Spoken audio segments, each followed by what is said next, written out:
Good afternoon, ladies and gentlemen. Please rise for the playing of the national anthem of the United States.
Ladies and gentlemen, please join me in welcoming the Ambassador to India, Ambassador Sergio Gor.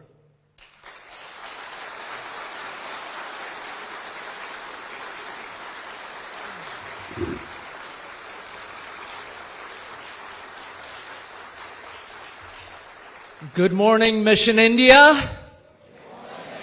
Namaste to everyone who's watching from home. It is great to be here as the United States Ambassador.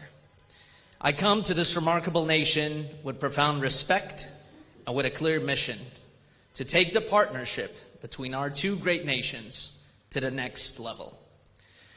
This is the intersection of the world's oldest democracy and the world's largest democracy.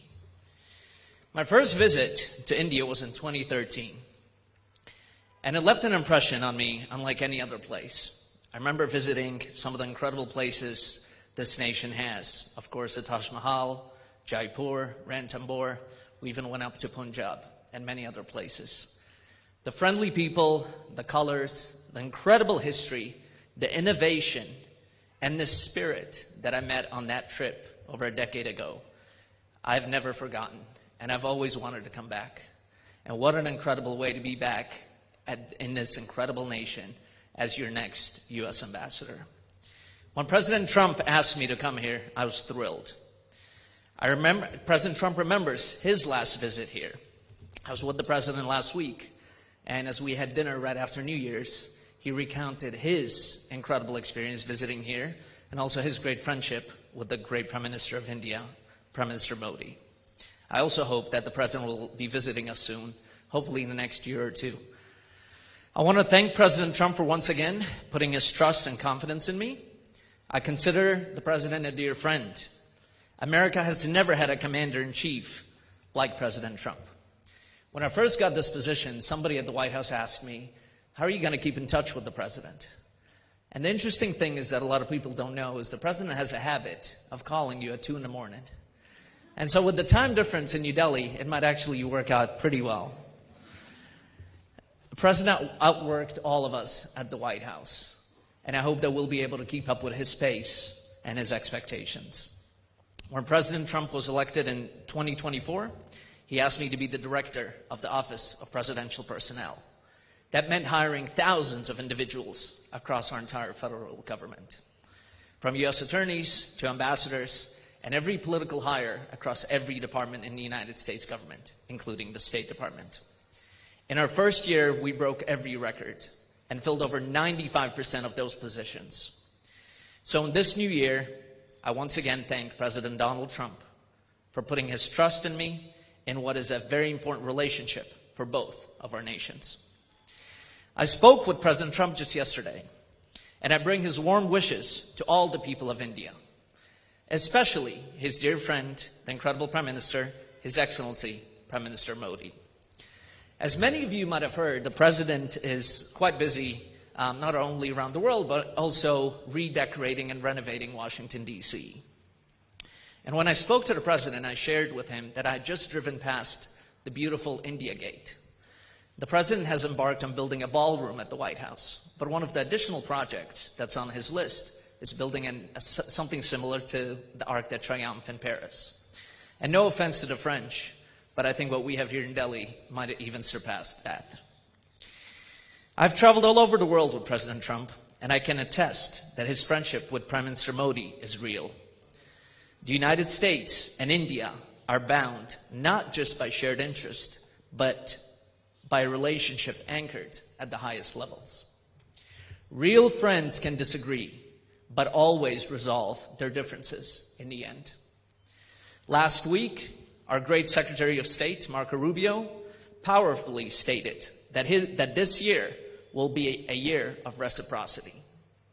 We are raising the standard for diplomacy itself. That means fair trade, mutual respect, and shared security. Many of you have asked me for an update on the ongoing trade deal negotiations. Both sides continue to actively engage. In fact, the next call on trade will occur tomorrow. Remember, India is the world's largest nation, so it's not an easy task to get this across the finish line, but we are determined to get there. And while trade is very important for our relationship, we will continue to work closely together on other very important areas, such as security, counterterrorism, energy, technology, education, and health. I also want to share with you today a new initiative that the United States launched just last month called Pax Silica. Pax Silica is a US-led strategic initiative to build a secure, prosperous, and innovation-driven silicon supply chain, from critical minerals and energy inputs to advanced manufacturing, semiconductors, AI development, and logistics. Nations that joined last month include Japan, South Korea, the United Kingdom, and Israel. Today, I'm pleased to announce that India will be invited to join this group of nations as a full member next month.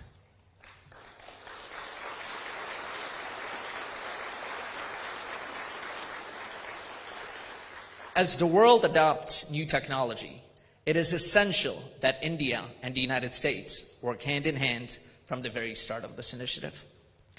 I thank the people of India for a very warm welcome. You are resilient people. You are innovative. You are spiritual. I look forward to meeting many of you as I travel across this incredible nation. To the staff here at the embassy, I'm excited to work with you. You and I have an incredible once-in-a-lifetime opportunity to redefine diplomacy, what it can accomplish. What it can accomplish could be the most consequential global partnership of this century. No partner is more essential than India. In the months and years ahead, it is my goal as ambassador to pursue a very ambitious agenda. We will do this as true strategic partners, each bringing strength, respect, and leadership to the table. Thank you, and may God bless the enduring friendship between our two nations.